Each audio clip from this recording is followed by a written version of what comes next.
बिस्मिल्लाहिर्रहमानिर्रहीम। अस्सलाम वालेकुम। उम्मीद करता हूँ आप लोग ठीक होंगे। ये वीडियो एक ऐसे कंट्री के ऊपर मैं बना रहा हूँ जिसको बहुत ज़्यादा अंडररेट किया जाता है, जिसमें बहुत ज़्यादा लोग पार्टिसिपेट नहीं करते। और यहाँ पे अगर सैलरी की बात करें, इस कंट्री में एक एवरेज जो सैलरी होती है ना, जो मजदूर से मजदूर बंदा भी कमा सकता है ना, जिसके पास कोई एक्सपीरियंस कोई स्किल कुछ भी नहीं है, बेचारा फर्स्ट टाइम काम करने लगा है, 3.5 से 4 लाख रुपया वो भी कमा सकता है। और पाकिस्तानियों के लिए एक और अच्छी चीज़ कि पहले आपने वीजा लेना होता है, फिर पैसे देने होते हैं, आपको एडवांस पेमेंट करने की जरूरत नहीं होती। जो लोग तो मेरे पुराने सब्सक्राइबर हैं या फिर जो लोग थोड़ा दिमाग रखते हैं, उनको समझ आ गई होगी कौन सा कंट्री है। मैं जनाब बात कर रहा हूँ हांगकांग की।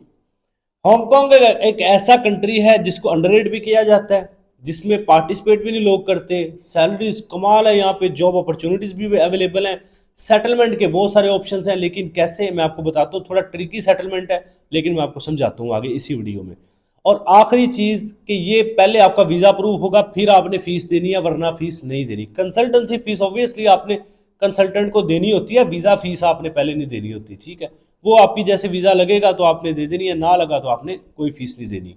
वीजा फीस अगेन याद रखें, कोई कंसल्टेंट आपके लिए फाइल बना के अप्लाई कर रहा है, वो तो अपनी फीस लेगा।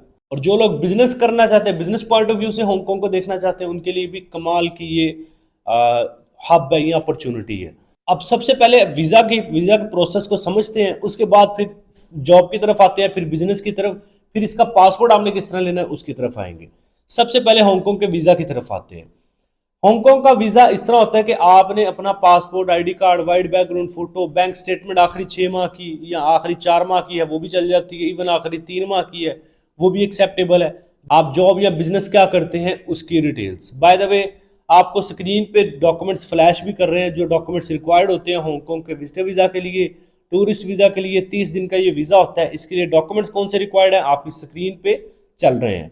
ये डॉक्यूमेंट्स का स्क्रीनशॉट ले लें, इनको लिख के अपने पास रख लें। तो ये डॉक्यूमेंट्स कुल मिला के आपको चाहिए होंगे हांगकांग के टूरिस्ट या विजिटर वीज़ा के लिए, जो 30 दिन का होता है।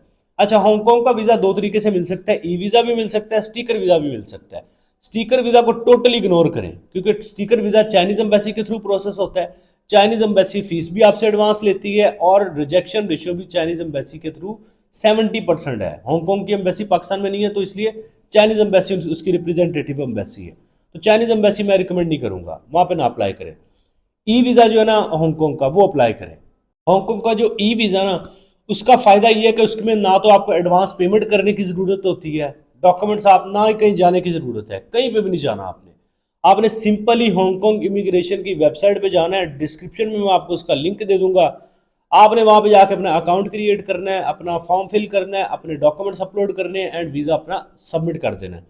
हांगकांग इमिग्रेशन आपके डॉक्यूमेंट्स को चेक करेगी, वेरीफाई करेगी। अगर उन्हें लगेगा कि आपके डॉक्यूमेंट्स ठीक हैं, आपको वीज़ा मिल सकता है, तो वो आपको एक स्लिप भेज देंगे पेमेंट के लिए, एक वाउचर टाइप भेज देंगे, जिसमें मेरा ख्याल है पाकिस्तानी को 15 से 17 हज़ार या 20 हज़ार के करीब वीज़ा फीस होती है। आपने वो पे करनी होती है, एंड आपका वीज़ा आपको ईमेल पे फॉरवर्ड कर दिया जाता है। अगर आपको वीज़ा उन्होंने नहीं देना, आपके डॉक्यूमेंट्स को देख के आपको ईमेल कर देते हैं कि भाई आपके डॉक्यूमेंट्स में कमियां हैं, तो हम आपको वीज़ा इशू नहीं कर रहे। इट्स मीन कि कोई रिजेक्शन की स्टैंप नहीं लगी, कोई आपकी एडवांस फीस नहीं गई, कहीं पे जाने की ज़रूरत नहीं पड़ी, मसला भी कोई नहीं हुआ।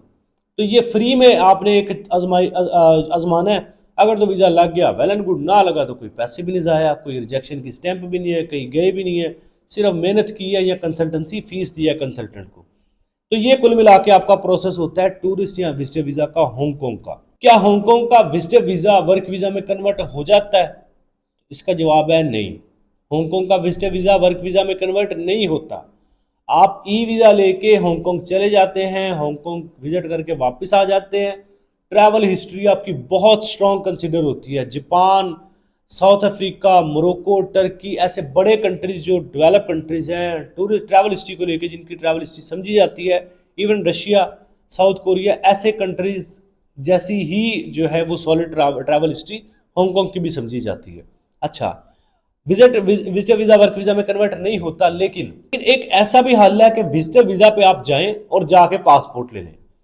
लेकिन उसका एक प्रोसेस है, उसका एक ट्रिक है, उस पर थोड़ी एफर्ट है, थोड़ी इन्वेस्टमेंट है। कैसे, मैं आपको समझाता हूँ।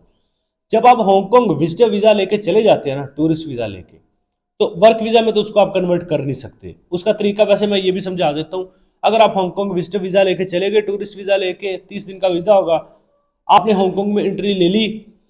अब होता यह है कि आपने जॉब वगैरह ढूंढनी है, वैसे अलाउ नहीं होता, लेकिन आपने जुगाड़ लगा के अंदरूनी खाते ही जॉब वगैरह ढूंढने की कोशिश करनी है। आपको कोई कंपनी मिल गई हांगकांग में जिसने कहा ठीक है यार हम आपको जॉब दे देंगे, आप सस्ती लेबर लग रहे हो, हम आपको पाकिस्तानी को 2 लाख रुपया सैलरी देंगे, तो आप आ जाओ, ठीक है। अब आप ऐसा नहीं होगा कि वो कंपनी आपका विजिटर वीजा वर्क वीजा में कन्वर्ट करवा देगी, वो जस्ट आपको एक ऑफर कर रही है। अब आपने क्या करना है, आपने उस कंपनी को कहना है ठीक है जी मैं एग्जिट कर रहा हूँ हांगकांग को, आपने मुझे मेरा वर्क वीजा भेज देना है। वो कंपनी आपको आपसे आपसे डॉक्यूमेंट्स ले लेगी, आपका पासपोर्ट, आईडी कार्ड, आपकी फ़ोटो और आपका जो है मेरा ख्याल है ये मेन इंपॉर्टेंट ये डॉक्यूमेंट्स होते हैं, वो आपसे ले लेगी और बाद में आपको कहेगी ठीक है आप चले जाएं। आप हांगकांग से एग्जिट करके पाकिस्तान वापस आ जाएंगे या इंडिया या जहाँ से भी आप हैं, और वो कंपनी आपका सारा प्रोसेस करके एक पेपर भेजेगी जिसको ई वर्क वीज़ा बोला जाता है। वो ई वर्क वीज़ा आप लेके दोबारा हांगकांग ट्रैवल करेंगे, कहीं जाने की ज़रूरत नहीं है, कोई इंश्योरेंस कोई कुछ नहीं करवाना। वो कंपनी सिंपल एक ही डॉक्यूमेंट भेजेगी जिसको ई वर्क वीज़ा कहते हैं, वो आपको ईमेल पे आ जाएगा, उसका प्रिंट लेना है, टिकट करवानी है, आप हांगकांग चले जाएंगे, जाके जॉब शॉब करेंगे अपनी। ये तरीका होता है अगर आप विजिट पे चले गए तो जॉब ढूंढ के दोबारा वर्क वीज़ा पे आने का। अगर आप कहते हैं यार मैंने ई वीज़ा ले लिया है, हांगकांग में आ गया हूँ, मैंने वापस कोई नहीं जाना, इसका तरीका 2 तरीके हैं। पहला तरीका तो असाइलम आपने क्लेम करना होता है, लेकिन जो कि मैं रिकमेंड नहीं करूंगा। अगर तो आपकी बड़ी कोई ज़रूरत है तो डेफिनेटली असाइलम क्लेम कर सकते हैं, हांगकांग असाइलम देता भी है। लेकिन अगर आपकी मजबूरी नहीं है तो फिर एक लीगल प्रोसेस है, थोड़ा सा ट्रिकी है, और ये हर बंदे के लिए नहीं है, हर बंदा इससे नहीं फ़ायदा उठा सकता, जिन्होंने उठाना सिर्फ वही उठा सकते हैं। वो प्रोसेस होता है शादी करके पासपोर्ट लेना। शादी करके पासपोर्ट किस तरह लेते हैं आप, हांगकांग आप विजिटर वीज़ा पे चले गए, 30 दिन का वीज़ा है, 30 दिन के अंदर अंदर आपने अपना पार्टनर ढूंढ लेना है। आप लड़की है तो लड़का ढूंढ लेना है, लड़का है तो लड़की ढूंढ लेनी है। वो डिपेंड करता है आपकी सोच पे, आपकी सिचुएशन पे, आपकी कैसी आपकी फीलिंग, आप वाकई किसी को मतलब कि एक तो होता है कि इस्तेमाल करना पासपोर्ट के लिए, या फिर आप वाकई किसी से प्यार मोहब्बत डालना चाह रहे हैं, तो ये डिपेंड्स ऑन यू। आपने किसी से प्यार मोहब्बत डाल लिया या पेपर मैरिज का कर लिया या वट एवर, जो भी आपने ऑन द सिचुएशन एक लड़की ढूंढ ली है, आपने लड़का है तो लड़की, लड़की है तो लड़का ढूंढ लिया है, आपने ढूंढ लिया है। अब फिर क्या होगा कि आपने शादी कर लेनी है उसके साथ। जब शादी आपकी रजिस्टर्ड हो जाती है तो वो 30 दिन का वीज़ा जो है उसकी एक्सटेंशन आपको मिल जानी है, वो एक्सटेंड होता रहना है 2 साल तक, वो वही आपका वीज़ा एक्सटेंड होते रहना है, हर महीने वो एक्सटेंड हो जाया करेगा। मतलब आपको वापस नहीं जाना, और ना ही आप हांगकांग से एग्जिट हो सकते हैं। आपकी शादी हो गई, शादी रजिस्टर्ड हो गई, 2 साल आपने हांगकांग में रहना है। 2 साल के अंदर अंदर आपको आईडी मिल जाएगी, जैसे पाकिस्तान में आईडी कार्ड होता है ना, इसी तरह हांगकांग में भी आईडी कार्ड होता है। आपने शादी कर ली, अब 2 साल के, अब आपको लीगली रहने के लिए आपका वही वीज़ा एक्सटेंड होता रहेगा। कब तक, जब तक आपकी आईडी नहीं आपको मिल जाएगी। और वो आईडी अप्रॉक्सीमेटली 1.25 साल 1 साल के अंदर, मैक्सिमम 2 साल का टाइम होता है, 2 साल के अंदर अंदर आपको वो आईडी मिल जाती है। जब तक वो आईडी नहीं मिलती आप काम नहीं कर सकते हांगकांग में।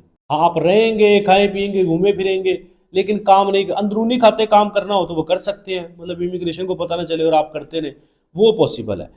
या फिर आपका जो पार्टनर है वो आपकी हेल्प कर दे कहीं ना कहीं सेट करवाने में, तो तब भी पॉसिबल है। लेकिन ऑफिशियली आप काम नहीं कर सकते। आप शादी कर ली, आपका वीज़ा एक्सटेंड हो रहा है और आप काम नहीं कर सकते। आपने अपने पल्ले से ही पैसे लगाने हैं, अपने पल्ले से ही रहाइश रखनी है, खाना खाना है, वो फिर आपका पार्टनर मदद कर सकता है। मैंने बताया कि सिचुएशन के हिसाब से कि आपने पेपर मैरिज के लिए कारनामा किया है या फिर वाकई जेन्युइनली आपने मोहब्बत की है, प्यार की है। अच्छा, 2 साल के अंदर अंदर आपको जब आईडी मिल जाती है तो आप हांगकांग में बिजनेस, जॉब जो मर्जी करना चाहें कर सकते हैं। फिर 7 साल, फिर इसका मतलब ये है कि आप पाकिस्तान भी आना जाना है, आ जा सकते हैं, यानी आईडी मिल गई है ऑफिशियली आपको। आईडी कितनी देर के लिए मिलती है, आईडी कितनी देर के लिए मिलती है, परमानेंट। ये परमानेंट रेजिडेंसी आपको मिल जाती है, यानी परमानेंटली आप हांगकांग में रह सकते हैं। पासपोर्ट नहीं मिलता, परमानेंट रेजिडेंसी मिल गई। आप जॉब करें, बिजनेस करें, आए जाएं, डजंट मैटर, कोई मसला नहीं है। आपने अल्लाह ना करे आपकी सिचुएशन है, मैंने बताया ये डिपेंड्स ऑन योर थिंकिंग। अगर आपने पेपर मैरिज किया तो बाद में आप तलाक भी दे सकते हैं। मैं अगेन रिपीट कर रहा हूँ, ये ज़रूरी नहीं कि यही आप अच्छा ही फैसला करें जो भी करना है, लेकिन अगर इन केस पेपर मैरिज की भी है तो आप सेपरेट हो सकते हैं उनसे जब आईडी आपको मिल जाए। और उस आईडी के ऊपर आप 7 साल गुजारने के बाद डायरेक्ट पासपोर्ट ले सकते हैं।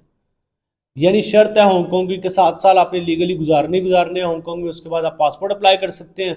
उस आईडी के ऊपर 7 साल गुजारने हैं आपने, और 7 साल बाद आप हांगकांग का पासपोर्ट ले सकते हैं। तो ये प्रोसेस होता है विजिटर वीज़ा पे हांगकांग जाके फिर सेटलमेंट का देखने का। अब आ जाते हैं थोड़ा बिजनेस की तरफ। अच्छा, एक और इम्पॉर्टेंट चीज़ रह गई भाई, मैंने ये तो आपको बताया कि हांगकांग में एक नॉर्मल से नॉर्मल बंदा, अनस्किल्ड बंदा भी 3.5 4 5 लाख रुपया कमा सकता है, लेकिन वहाँ पे लिविंग कॉस्ट भी बहुत ज़्यादा है, ये भी याद रखिएगा। अगर आप फॉर एग्जांपल 5 लाख रुपया पाकिस्तानी रुपीज़ में कमा रहे हैं ना मंथली, तो उसमें से 2.5 लाख रुपया आपका खर्चा ही होना है हांगकांग में। हांगकांग बहुत एक्सपेंसिव है, 2.5 लाख रुपया फिर आपकी सेविंग हो जाएगी। यानी एक स्टार्टअप होता है वो ऑब्वियसली डिफिकल्ट होता है, लेकिन जैसे जैसे आप वहाँ पे टाइम गुजारते हैं, एक्सपीरियंस बढ़ता है, आपको वहाँ पे माहौल में एडजस्ट हो जाते हैं, तो ऑब्वियसली सैलरीज भी आपकी 10 10 12 12 15 15 लाख रुपया महीना आपकी चली जाती है। अच्छा, बिजनेस को लेके एक मैं आपको बता देता हूँ, अगर आप बिजनेस करना चाहते हैं तो हांगकांग में तो वो तो बहुत एक्सपेंसिव है। कम अज़ कम पाकिस्तानी 4 से 5 करोड़ रुपया है आपके पास, तब आप सोच सकते हैं कि भाई मैंने हांगकांग पे बिजनेस करना है। अगर 4 5 करोड़ से कम है तो फिर बिजनेस आपके लिए नहीं है। तो मेरा ख्याल है इसको हम फारिग ही करते हैं। जिसके पास 4 5 करोड़ है उसने क्यों हांगकांग जाना है। कि आपको मतलब वर्क वीज़ा पे अगर आप हांगकांग डायरेक्ट जाना चाहते हैं, उसका तरीका क्या है।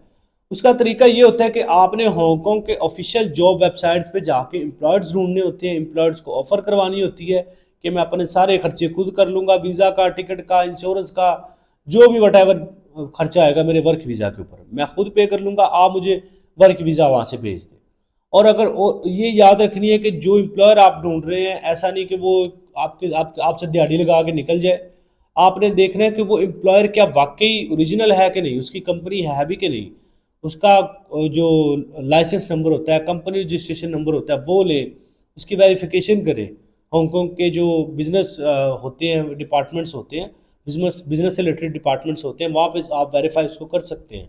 तो पहले वो एम्प्लॉयर को वेरीफाई कर लें, फिर उससे ई वर्क वीज़ा आप हासिल करके डायरेक्ट भी जा सकते हैं। मीन्स सिंपल इज़ दैट कि जॉब हंटिंग के थ्रू आप हांगकांग में जॉब हंटिंग करके वर्क वीज़ा डायरेक्ट लेके जा सकते हैं। तो ये बेसिक वीडियो थी अबाउट हांगकांग। मुझे लगा कि मैं आपको समझाऊं। एक ये भी ऑप्शन है जिसको बहुत सारे लोग इग्नोर करते हैं, बहुत सारे लोग इससे फ़ायदा नहीं उठाते, बहुत सारे लोगों ने इससे फ़ायदा उठाया हुआ है, तो आप इससे ज़रूर फ़ायदा उठा सकते हैं। आई थिंक ये वीडियो आपके लिए कुछ नई चीज़ें आपको सीखी होंगी आपने इस वीडियो से। अगर आप कहते हैं कि वीडियो हाँ जी हमें पसंद आई है, वीडियो में हमें कुछ नया सीखने को मिला है, तो लाइक कर दे। चैनल पे पहली दफ़ा है एवरी वीज़ा यूट्यूब चैनल को सब्सक्राइब कर ले, बेल आइकन प्रेस कर, अपना बहुत सारा ख्याल रखें। मिलते हैं नेक्स्ट वीडियो में। टेक केयर, अल्लाह हाफिज़।